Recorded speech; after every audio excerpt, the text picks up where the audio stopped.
시청자 여러분 안녕하십니까?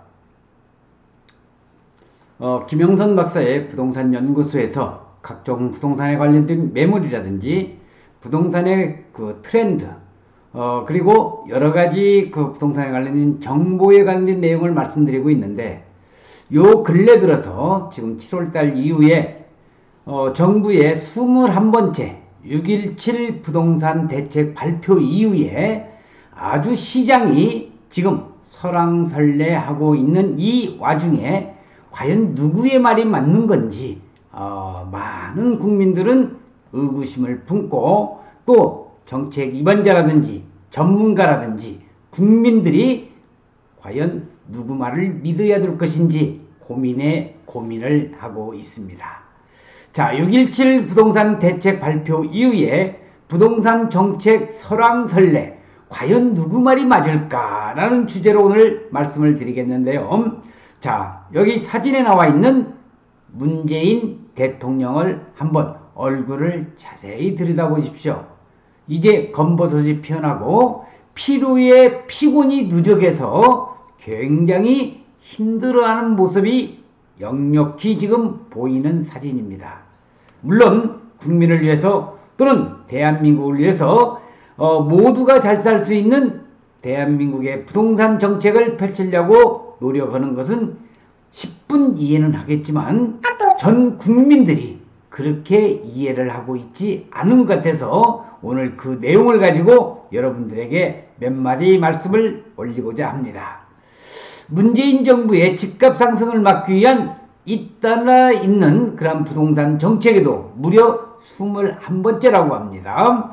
이러한 부동산 정책에도 불구하고 아파트값의 상승세가 꺾이지 않고 있는 가운데 정치권도 부동산 문제에 대해서 본격적으로 지금 뛰어들고 있습니다. 최근 더불어민주당은 다주택자에 대한 종합부동산세 강화 등의 추가 강경책을 지금 애고하고 있으며, 미래통합당은 이런 정부의, 문재인 정부의 그러한 부동산 정책에 대한 그러한 실패한 정책을 지속하려는 그런 정부를 향한 비판의 목소리를 쏟아내고 있는 실정입니다. 부동산 업계는 정부가 대책을 내놓을수록 부작용만 불러오고 있다고 꼬집고 있고, 무엇보다도 시장에 불신만 키웠다는 비판이 쏟아지고 있습니다. 집을 가진 이들은 늘어난 세금 부담에 불만이 커져 있으며, 무주택자는 믿었던 정부의 발등을 찍겠다고 합니다.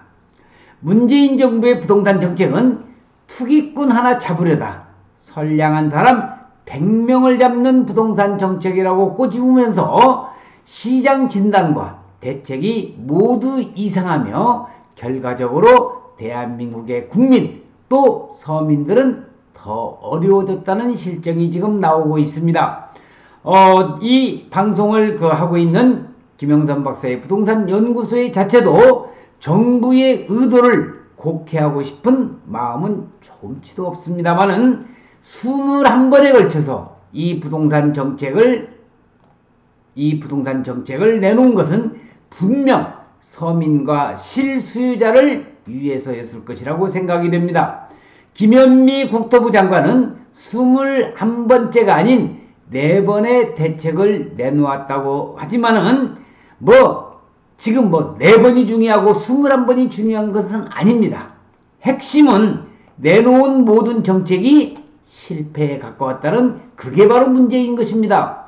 국민들은 차라리 아무것도 하지 말아달라고 외치고 있습니다.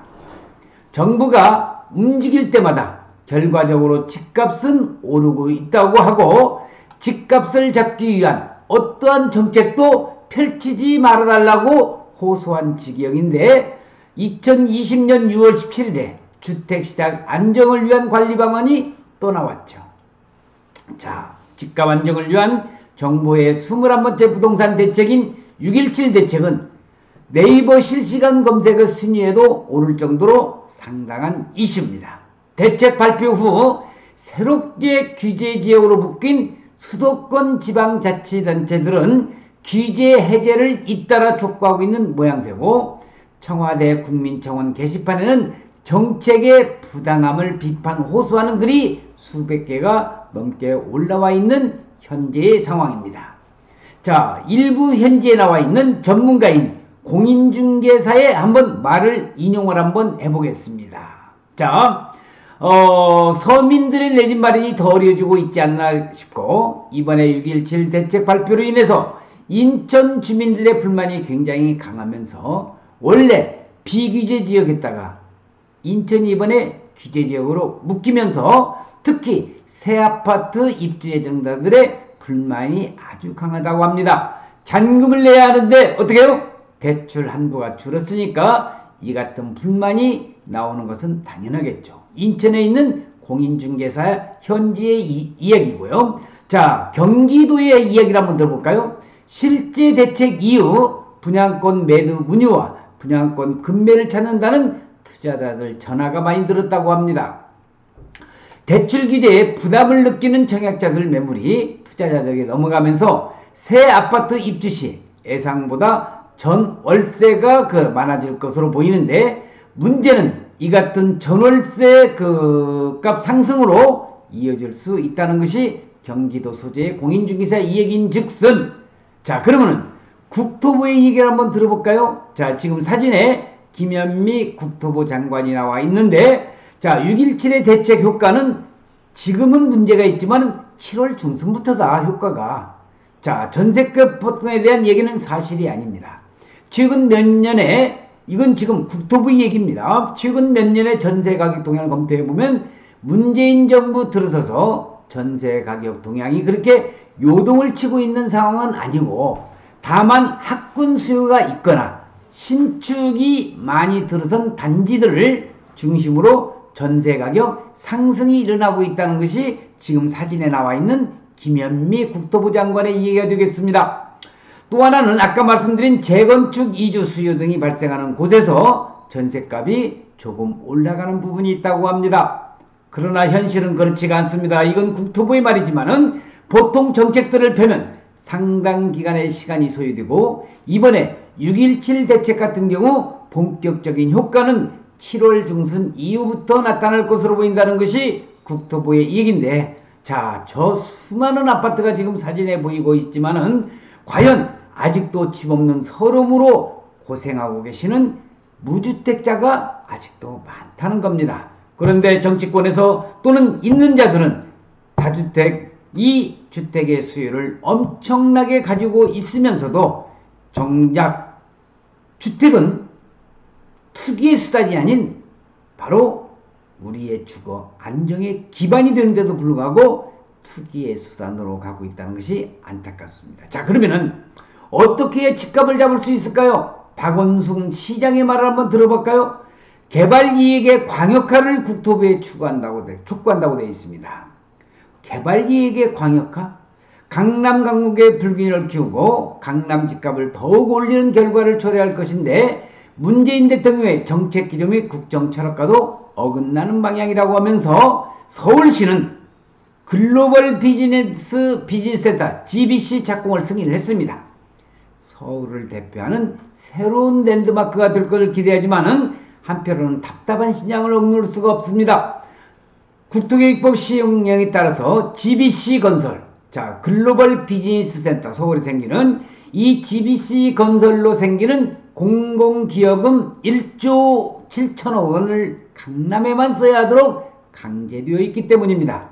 공공기여금은 지자체가 사업자의 개발 사업에 대해서 용도 변경 및 용적률 상향 등 규제 완화의 대가로 개발이익의 일정 부분을 돌려받는 돈을 말합니다. 자, 6.17 부동산 대책 진단과 평가에 관련된 여러가지 심포지엄이나 세미나가 열리면서 국민의 의견을 수렴하고 전문가의 의견을 수렴하는 6.17 부동산 대책 진단과 평가의 세미나의 사진이 있습니다. 자, 이재명 경기도지사 상당히 대권 주자로서도 인기가 있고, 이번에 코로나19로 인해서 본인의 강력한 그러한 코로나 예방책으로 인해서 많은 사람들한테 인기를 얻고 있는데, 자, 경기도지사는 어떤 생각을 갖고 있는지, 자, 공직자부터 머물러이자 망국적 부동산 불로소 등이 주택가격 폭등으로 또다시 문제되고 있는데, 근본적으로는 토지 유한성에 대한 수요 공급 불균형 문제이겠지만은 현재는 정책 방향과 정책 신뢰가 심각한 문제라고 얘기를 하고 있습니다. 고위공직자는 주식보다 부동산 가격에 영향을 더 크게 미치므로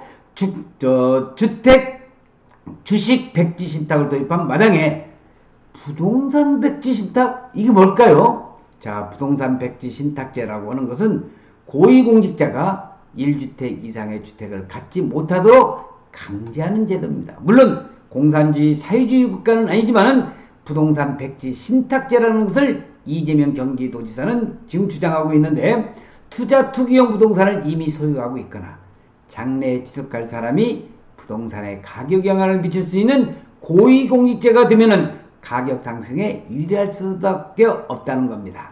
또 정책 결정에 영향을 미치는 사람이 부동산 소유자라는 사실 자체가 국민에게 부동산 가격 상승을 암시하므로 정책 실리를 위해서도 부동산 소유자가 정책 결정에 영향을 미칠 수 없어야 합니다.